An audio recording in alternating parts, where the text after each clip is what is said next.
Pologne, toujours la grève à Gdansk et de nouveaux incidents avec la police, nombreux blessés. Étonnante odyssée d'un avion italien réquisitionné en Bolivie pour rapatrier à Rome un terroriste d'extrême droite. Manifestation des artisans en plusieurs villes de France, ils veulent rappeler ses promesses au gouvernement. Enfin, Paris, le responsable des bureaux d'études mis en cause par Libération porte plainte contre le journal et le RPR s'indigne contre la campagne. Mesdames, Messieurs, bonsoir. Il sera difficile aux Italiens d'oublier le nom de Pierluigi Pagliai. Il est depuis longtemps soupçonné d'avoir participé au massacre de la gare de Bologne qui fit 85 morts il y a 2 ans.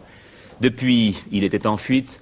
Or, ce terroriste d'extrême droite a été capturé par la police bolivienne au terme d'une fusillade au début de la semaine. Aussitôt, les policiers italiens qui le traquaient depuis longtemps se sont rendus sur place et ont hélé un DC-10, un énorme appareil, un peu comme on le fait pour un simple taxi. Et c'est au terme d'une odyssée peu commune que l'avion s'est posé au milieu de l'après-midi à Rome. Victor Vraiment. Finalement, l'histoire est très simple. Elle a même été racontée complaisamment par le ministère italien de l'Intérieur. Les services de renseignement repèrent en Bolivie un certain Pierluigi Pagliai. C'est un terroriste d'extrême droite qui est impliqué dans l'attentat de Bologne d'il y a 2 ans. Un attentat terrible qui avait fait 63 morts. Donc, et avec l'accord évidemment des autorités boliviennes, un groupe de policiers italiens se rend sur place. Du moins, c'est la police bolivienne qui tente un piège à Pierluigi Pagliai. Il y a une fusillade et le terroriste est blessé. Si on a bien compris, les policiers italiens qui se trouvent sur place n'ont plus, si l'on peut dire, qu'à prendre livraison de Pierluigi Pagliai. Le seul problème maintenant, c'est de le rapatrier en Italie. Eh bien, le gouvernement italien réquisitionne un DC-10 de l'Alitalia qui se trouve déjà à La Paz, la capitale de la Bolivie. On met dedans Pierluigi Pagliai, entouré d'une dizaine de policiers italiens et de fonctionnaires des services de renseignement. Le DC-10 est donc arrivé cet après-midi vers 15 heures à l'aéroport de Rome. Pierluigi Pagliai a été accueilli par une ambulance et par d'autres policiers italiens qui attendaient. On pourra évidemment s'étonner de la complaisance des autorités boliviennes, mais le nouveau président de la Bolivie, qui a pris ses fonctions hier, éprouverait des sentiments particulièrement amicaux à l'égard de l'Italie. Oui, en effet, il faut vous dire que ce pays qui détenait, la Bolivie, qui détenait le record mondial des coups d'État militaires, près de 200 en 150 ans, est depuis hier à nouveau gouverné démocratiquement, mais pour combien de temps, par un président civil, Herman Siles Zuazo. La Pologne, toujours à la une, avec, en dépit de communications téléphoniques toujours coupées entre la capitale et les ports de la Baltique, on sait quand même que les ouvriers des chantiers navals de Gdansk sont toujours en grève aujourd'hui comme hier. Ils ont même créé un comité de grève clandestin. Et à nouveau, des incidents avec la police, de nombreux blessés. Bernard Benjamin. Ces images ont été filmées hier en fin d'après-midi à Gdansk, au moment où la milice allait entrer en action contre les grévistes. Les canons à eau et les grenades lacrymogènes d'hier n'ont, semble-t-il, pas entamé la détermination des ouvriers polonais. Ils ont décidé ce matin de reprendre leur mouvement de grève et de nouveaux affrontements extrêmement violents se sont produits ce soir à Gdansk entre les forces de l'ordre et plusieurs milliers de manifestants. Il y aurait de nombreux blessés, dont certains dans un état grave. Le calme ne serait toujours pas revenu dans la ville. Avec la création d'un comité de grève clandestin qui a immédiatement décrété la grève générale, ce sont les seules informations dont nous disposons ce soir sur cette région isolée du reste du pays, où Solidarité comptait 500 000 adhérents au temps de sa légalité. Reste tout de même une question, jusqu'où iront les uns et les autres dans ce qui paraît être ce soir l'événement le plus grave survenu en Pologne depuis la proclamation de l'état de siège. Oui, hier, vous le savez, François Mitterrand, dès son retour d'Afrique, avait mis directement en cause le système polonais, responsable, je le cite, de l'intolérable régression du droit que constitue la mise hors la loi de Solidarité. Des propos qui ont bien sûr pleinement réjoui les organisateurs d'une manifestation cet après-midi à Paris. Tous les syndicats, vous voyez ici André Bergeron et Edmond Maire, à l'exception de la CGT, ont participé à ces mouvements de protestation soutenus par ailleurs par le Parti socialiste. Paul Nahon a pu rencontrer l'homme qui a fait la loi, qui rend caduque ces accords de Gdansk, cette fameuse loi donc qui plonge Solidarité dans la clandestinité. Il s'explique sur les intentions du gouvernement polonais. Le général Jaruzelski a dit « Les syndicats polonais seront tels que les travailleurs le voudront ». Alors en quoi Solidarité était différent de ce que souhaitait le général Jaruzelski? Elle n'est pas différente. Le mouvement syndical polonais doit être, comment dirais-je, remis en activité dans le cadre d'un système, dans le cadre du système socialiste, en conformité avec la Constitution de la République populaire de Pologne et surtout en conformité avec certains principes de la démocratie syndicale. Si je vous comprends bien, Solidarité, enfin le syndicat Solidarité n'était pas tellement socialiste. Il était de par essence, non, il n'était pas socialiste de par essence, il était l'expression même des aspirations des travailleurs. Alors justement, pourquoi l'avoir exclu? Parce qu'il s'est engagé dans une voie qui n'était pas conforme avec les principes de l'activité syndicale. C'est-à-dire la voie politique. Il s'est engagé dans la voie politique. Non, mais pourquoi de par sa structure, je m'excuse, de par sa structure régionale et non pas professionnelle.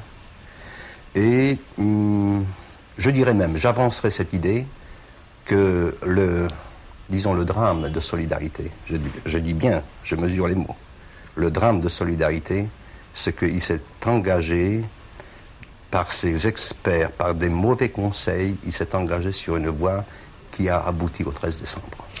Hier, le président de la République française a condamné le système polonais, vous le savez, mais a dit qu'il fallait à tout prix continuer à aider les Polonais.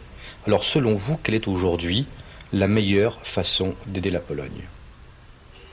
La meilleure façon d'aider la Pologne, c'est de ne pas s'immiscer dans les affaires intérieures. Vous pensez que tout le monde s'immisce? Non, je ne parle pas de tout le monde. Le président de la République française a la possibilité de juger. Quand il condamne le système polonais, il s'immisce d'une certaine façon. Dans une certaine mesure, oui. Et là, je pense que le président va un peu trop loin. La meilleure façon d'aider la Pologne, c'est de laisser les questions polonaises à la Pologne elle-même. En dépit des accords d'Helsinki? Malgré les accords d'Helsinki? Oui. Monsieur Vishkali, si demain le jury suédois à Stockholm attribuait le prix Nobel de la paix à Lech Walesa, quel serait votre sentiment? Je n'ai aucune idée. Je ne prends pas parti sur ce point. Peut-être il le mérite, peut-être pas. Enfin, Lech Walesa est connu, mais je ne me prononce pas sur ce point. Enfin, personnellement, je n'ai pas d'idée.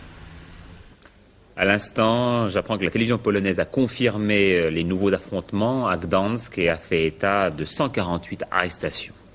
Simple coïncidence du calendrier, l'ambassadeur d'URSS à Paris était tout à l'heure l'hôte à l'Élysée du président de la République. Nous n'avons pas parlé de la Pologne, a dit M. Tcherbonenko à sa sortie de l'Élysée. Il a quand même ajouté que, à son sentiment, il fallait croire au peuple polonais, à sa sagesse et à son patriotisme, ainsi qu'à sa volonté politique. La vie sociale en quelques télégrammes. Tout d'abord, le début des consultations de Pierre Bérégovoy à propos de l'UNEDIC. Aujourd'hui, André Bergeron, Edmond Maire et Jean Menu. André Bergeron qui a renouvelé sa suggestion d'une ultime réunion patronat-syndicat en présence du ministre. Un conseil interministériel s'est par ailleurs réuni sur le sujet ce matin autour de Pierre Mauroy. Pierre Mauroy qui, en fin d'après-midi, a annoncé un démantèlement des montants compensatoires pour certains produits, à commencer par le porc le 1er novembre, puis le vin le 1er décembre. En clair, les producteurs pourront augmenter de 3% leurs produits. Du côté des négociations sur la sortie du blocage des prix et des salaires, impasse, ont fait savoir les syndicats. Les discussions reprendront le 25 octobre. Enfin, chez les artisans, une série de manifestations et d'opérations ville morte à Paris comme en province. Alain Doubeski nous fait comprendre à partir du cas précis d'un tailleur ce que souhaitent les artisans. Rappelons d'abord que l'artisanat emploie 2 200 000 personnes, c'est-à-dire 10% de la population active, répartie dans 800 000 entreprises, parfois minuscules, tel cet atelier de tailleur. Il n'emploie qu'une seule personne. Sont artisanales les entreprises employant moins de 10 salariés. Bâtiments, transports, services, réparations, alimentation sont les principaux secteurs. Ils ont de plus en plus le sentiment d'être des laissés-pour-compte, d'être dans l'ombre des gros, c'est-à-dire des industriels qui, eux, parlent haut et fort. Pourtant, ajoute-t-il, nos problèmes sont souvent les mêmes. Fiscalité, crise, charges, TVA, mais aussi des achats de matières premières. Nous avons un gros problème de matières premières parce que toutes ces matières nous arrivent de l'étranger, n'est-ce pas? Et à l'étranger, les prix ne sont pas bloqués. Et vos prix, par contre, eux, sont bloqués. Nous, à notre stade, sont bloqués. Si bien que nous sommes obligés, évidemment, de supporter absolument toutes ces hausses. Ensuite? Alors, ensuite, eh bien, il y a les loyers qui ne cessent d'augmenter, les frais généraux, les charges sociales qui sont énormes, cette augmentation du taux de TVA que nous supportons à part entière, qui viennent gréver, évidemment, nos budgets, nos recettes. Et vraiment, c'est une chose qui est un peu catastrophique pour tout l'artisanat. En plus, est-ce que vous subissez le ralentissement général des affaires à cause de la crise? Est-ce que vous avez moins de commandes? Oui, bien sûr, parce que les prix, évidemment, sont assez élevés, et comme le public, évidemment, est aussi assez ennuyé parce que la vie augmente d'une manière assez importante, eh bien, la première des choses sur laquelle on cherche à économiser, c'est évidemment un peu sur les costumes. Tous secteurs confondus, ils étaient cet après-midi plus de 40 000 selon l'UPA, Union professionnelle artisanale, à manifester sous la pluie à Paris entre la place de la Bastille et le Palais Royal. Les artisans protestaient contre l'accroissement de leurs charges et exigeaient pour 1983 une sortie du blocage des prix adaptée à l'évolution de ces charges. Le thème de cette manifestation était résumé en une phrase par le président de l'UPA région parisienne. Les artisans ne veulent pas devenir des travailleurs à haut risque et petits revenus. Les lois aux roues, l'opposition saisit le Conseil constitutionnel sur l'une d'entre elles relative au développement des institutions représentatives du personnel. Et puis la fin de l'opération de régularisation des étrangers sans papier, ils étaient quelques 150 000 à avoir fait la demande, 126 000 décisions favorables ont été prises et désormais à partir du 31 octobre, tout étranger en situation irrégulière peut être reconduit aux frontières. Pourtant il est une catégorie d'immigrés qui ne peut entrer tout à fait dans le cadre de ce dispositif. Martine Gilson vous la présente. Ces hommes que vous voyez là attendent chaque matin place du Caire, à 2 pas de la Bourse, à 3 du Marais, un marché aux esclaves. Ils attendent qu'un employeur veuille bien leur donner du travail, pour 1 heure ou pour une journée, pour 15 ou 20 francs de l'heure, selon leur mine. Ces hommes sont des clandestins pakistanais. Il y a un mois, caméra cachée, nous avons attendu avec eux, jusqu'à ce qu'un quart de CRS nous empêche de filmer l'échange entre un employeur et Yassim, ce grand jeune homme brun à gauche de l'écran. L'employeur, vous ne le verrez pas, mais écoutez le dialogue.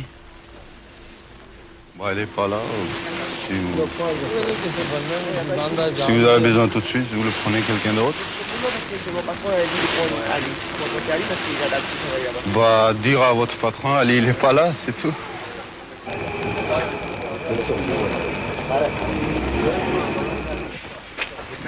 Bah, il y en a beaucoup, hein. Oui, mais je sais pas ça, c'est parce que il connaît déjà mon travail. Ah, bah... Je suis à qui est vieux. Bah, vous regardez si quelqu'un vous a... Non, moi je peux pas. Prendre lui. Des fois, le patron, il paye 15 francs par heure. Des fois, 20 francs. Et les patrons, comme vous dites, c'est qui? Quel genre d'employeur c'est? C'est... Plutôt, c'est confection. Et comment on vit? Il vit avec les copains. Par exemple, c'est lui qui a... Il a rien, il habite avec un copain, il lui paye manger et tout ça. Et vous vivez à l'hôtel ou dans des foyers ou... Plutôt c'est hôtel. Parce que sans papier, on ne peut pas avoir un logement privé. Yacine et d'autres tentent de s'organiser en décidant, par exemple, de refuser toute heure de travail à moins de 30 francs. Pas facile, place du Caire, il y aura toujours des bras pour se vendre. Et puis, comme des milliers d'autres, ils n'ont pas de fiche de paye. Sans fiche de paye, pas de régularisation. Cercle vicieux. On peut être en règle avec l'administration, on n'en demeure pas moins clandestin. Pour que ça porte complètement ses fruits, la situation, c'est pas simplement mettre les gars en accord avec la loi, les lois du citoyen, mais c'est les mettre aussi en accord avec le droit du travail. Et ça, c'est la lutte contre le travail clandestin. Autrement, on aura, et on commence à avoir et à assister à un genre de redémarrage d'un stock de main-d'œuvre qui va réalimenter le travail clandestin. À partir du 31 octobre, les sans-papiers, s'ils sont appréhendés, pourront se voir reconduits aux frontières.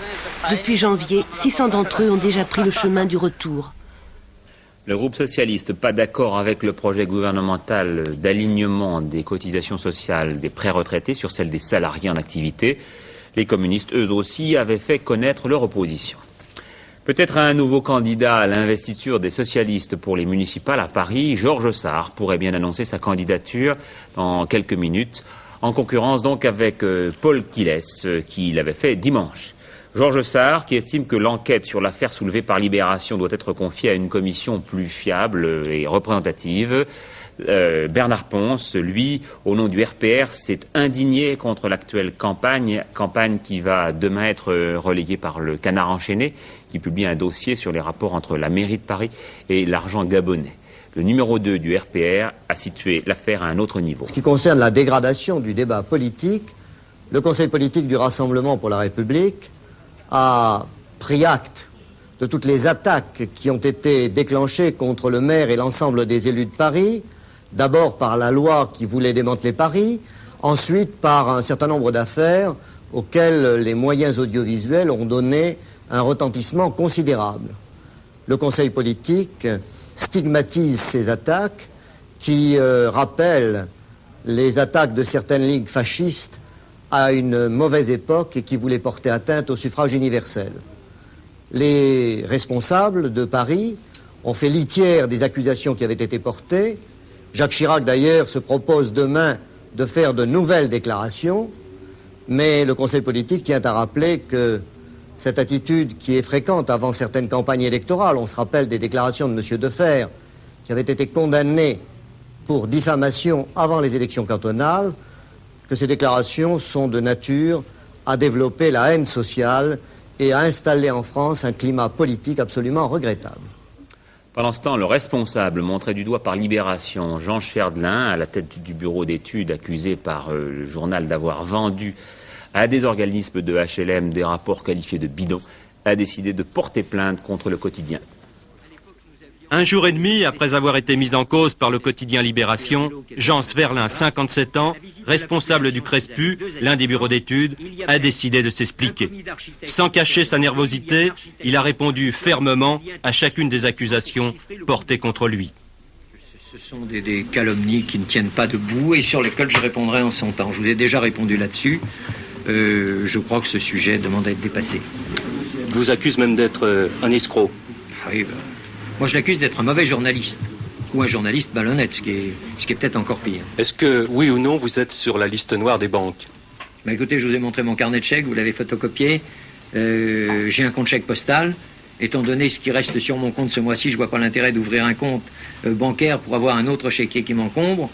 Je ne sais pas, je pense que les chèques postaux doivent certainement vivre comme les banques, et auquel cas je ne dois pas avoir de problème à ouvrir un compte en banque, mais je n'en ai pas besoin puisque les comptes chèques postaux vont même me faire des découvertes maintenant.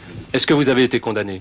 Non, je n'ai pas de condamnation sur mon casier judiciaire, et je vous le proposerai dans 8 jours, vous le verrez. Ni de condamnation amnistiée? Je vous dis que je n'ai pas de condamnation sur mon casier judiciaire, et je n'ai rien d'autre à vous dire, et je crois que la réponse est suffisante.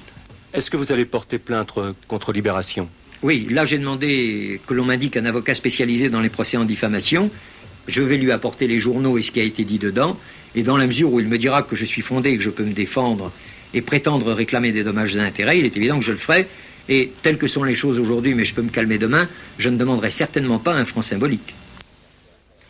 Oui, ne nous faisons pas d'illusions, ce genre d'affaires va fleurir dans le terreau de la préparation des municipales. Aucune d'entre elles ne sera totalement innocente. Et dès demain soir, nous traiterons le dossier des fausses factures de Marseille et ses rapports avec la municipalité de Gaston Defer, comme nous l'avons fait pour cette affaire d'immobilier à Paris, c'est-à-dire en ne nous en tenant qu'aux simples et aux stricts faits. Et les faits, c'est par exemple le rôle des bureaux d'études qui travaillent avec chaque municipalité pour toute opération immobilière d'importance. Isabelle Bechler nous dit à quoi ils servent exactement. Les bureaux d'études techniques sont des structures où la matière grise d'ingénieurs, d'architectes ou de maîtreurs mesure les exigences techniques d'opérations immobilières et en élabore les montages financiers. Ici, dans un bureau d'études habitué aux dossiers de réhabilitation en liaison avec le secteur public des HLM, les rôles sont clairement définis. La première chose que nous faisons, c'est de faire un état actuel de l'ensemble des logements, ce qui nous permet de voir l'ensemble des problèmes de structure, les problèmes d'amélioration au niveau des normes d'habitabilité, les problèmes de water qui bien souvent n'existent pas, de salle de bain. Dans un deuxième temps, nous faisons une étude d'amélioration thermique. Nous faisons également une étude de budget, de façon à voir si nous rentrons dans le cadre que s'est fixé le maître d'ouvrage. Et puis nous établissons les plans futurs, c'est-à-dire les futurs aménagements des logements. Mais pas de manière arbitraire. Pas de manière arbitraire, absolument pas. Nous tenons compte de l'étude sociologique qui est faite parallèlement à notre étude à nous et qui nous permet de déterminer les types de logements qui vont être utilisés sur l'opération et de l'implantation de ces logements, en fonction de demandes des locataires et en fonction de nos problèmes techniques à nous qui nous sont propres. Pour concilier ces deux types d'exigences, le maître d'ouvrage, c'est-à-dire le propriétaire, fait intervenir en général de l'extérieur un sociologue pour étudier chaque cas précis, car chaque projet a son histoire. Quand on a fait effectivement ce projet de réhabilitation, on a essayé de faire en sorte que les besoins des gens et les aspirations des gens collent avec le projet à l'état futur. C'est-à-dire qu'on s'est appuyé sur vraiment ce que voulaient les gens et ce qu'ils désiraient. Au niveau de la surface, au niveau du confort de leur appartement, au niveau d'un balcon qui pourrait exister dans l'appartement actuel et qui devait exister aussi dans l'appartement futur. On a essayé de prendre en compte tout ce dont les gens avaient besoin, tout ce qu'ils voulaient, pour essayer de monter un projet qui serait techniquement valable. Est-ce que ce type d'intervention, c'est du coup par coup, ou est-ce qu'à votre connaissance, il y a des cabinets d'études qui sont spécialisés dans ce genre de travail? D'un point de vue sociologique, moi je n'en connais pas, c'est-à-dire que je crois avant tout que c'est une volonté du maître d'ouvrage d'intervenir de cette façon-là par rapport à une opération de réhabilitation. Le problème dans cette profession est justement qu'on reste dans le flou pour tout ce qui concerne ces enquêtes sociologiques. Cela permet donc à des sociétés écrans de se constituer, d'autant que le marché global des bureaux d'études dépasse sans doute les 2 millions de francs. La profession, par ailleurs, est encore trop mal organisée pour éviter les abus de certains dans le boom que connaît actuellement la réhabilitation immobilière. Puisque nous avons parlé de municipal, sachez que mon confrère Dominique Baudis a annoncé sa candidature à la mairie de Toulouse avec l'espoir de succéder à son père, Pierre Baudis, qui est à la tête de la municipalité depuis 6 ans. Retour à l'étranger pour vous dire que le Premier ministre japonais a démissionné de la direction de son parti, le Parti libéral au pouvoir, et que cela entraîne là-bas automatiquement sa démission du poste de chef du gouvernement. En Afghanistan, on note depuis une semaine un bombardement massif par l'aviation et l'artillerie soviéto-afghane d'un grand nombre de villages au nord et à l'ouest de Kaboul. Enfin, à Londres, un défilé monstre aujourd'hui, une parade de la victoire en l'honneur des combattants des Malouines. Bernard, ou des Falklands. Ils étaient 250 000 dans les rues de Londres et plusieurs millions installés devant leurs téléviseurs à travers tout le pays pour assister à la parade. Il y avait dans cet hommage rendu par la City de Londres aux combattants des Malouines comme un parfum d'Empire britannique.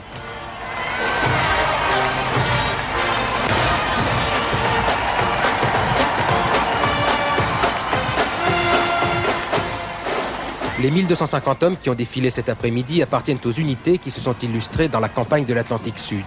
Marines, parachutistes, Gourkhas, chacun de ces régiments a attaché son nom à une victoire. Il faut bien dire que pas une occasion n'a été manquée au cours des 3 derniers mois de leur rendre un hommage retentissant. Or, des occasions, il y en a eu beaucoup. Peut-être parce qu'elles permettaient aux Britanniques de se souvenir que pendant quelques semaines, le pays a vécu un moment privilégié. Il s'est retrouvé uni autour d'une même cause, c'est ce que l'on a appelé l'esprit des Malouines. Les sondages créditaient alors Margaret Thatcher, Premier ministre, de l'appui de 90% des Britanniques dans la bataille menée contre l'Argentine. Et tout naturellement, 4 mois plus tard, cet esprit des Malouines apparaît comme un atout électoral pour les conservateurs au pouvoir. The spirit of the South Atlantic was the spirit of Britain at her best. It has been said that we surprised the world, that British patriotism was rediscovered in those spring days. Mr. President, it was never really lost. Un argument électoral sans doute efficace. Reste la vraie question, qu'est-ce que l'esprit des Malouines? Qu'est-ce que c'est que l'esprit des Malouines? Je crois que c'était surtout une nostalgie pour la dernière grande guerre. Une nostalgie pas seulement parmi les vieux qui ont connu cette guerre, mais aussi parmi les jeunes qui l'ont connue viscéralement à travers les films et les souvenirs de leurs parents, etc. Alors tout le monde était très passionné parce qu'enfin les Britanniques au fond aiment les guerres. Et les Britanniques sont très doués pour les guerres. Je crois que aussi cette guerre des Malouines était un grand spectacle dramatique qui a passionné les gens comme une sorte de match sportif. C'était un peu comme le mondial, mais 10 fois plus. Cette guerre a rompu l'ennui du quotidien et de la morosité pendant une période économique très difficile.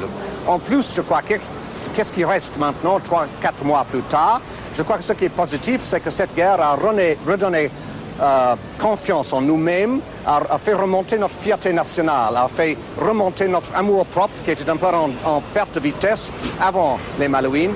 Maintenant, nous croyons que nous pouvons gagner les guerres, que nous sommes toujours une grande puissance. Au moins, c'est comme ça que les gens raisonnent. Est-ce que Margaret Thatcher et le Parti conservateur vont continuer à bénéficier de cet esprit des Malouines? C'est certainement vrai que Margaret Thatcher et son parti bénéficient toujours. Vous n'avez qu'à regarder leur cote dans les sondages qui sont beaucoup plus élevés qu'avant la guerre des Malouines. C'est un fait, 4 mois après la fin de la guerre, le Parti conservateur et son chef, le Premier ministre, arrivent très largement en tête des sondages. Mais les élections générales sont prévues pour le printemps 84 et d'ici là, l'effet Malouine pourrait bien s'estomper devant la crise. À Marseille, aujourd'hui, un ouvrier marocain a tué dans la proche banlieue de la ville 6 personnes, toutes marocaines également, à coups de pistolet. À l'origine du drame, la jalousie. Une jeune fille avait repoussé ses avances. L'amoureux est conduit à tenter à son tour de se suicider. Enfin, sachez que le président de la République aime beaucoup Apostrophe. Mon conseiller Régis Debray n'aime peut-être pas, mais moi j'aime, a-t-il dit hier soir. Et puis que nous tous, je pense, nous aimions bien le dessinateur Jean Eiffel, qui vient de mourir à l'âge de 74 ans. Gus lui rend hommage. Jean Eiffel était un dessinateur, poète, mais aussi un homme engagé aux côtés du Parti communiste. Un extrait de son dessin animé, La création du monde. Présageant la source d'Ingres, mais un flot beaucoup moins pingre coulant du Sheker béant, Dieu remplit les océans.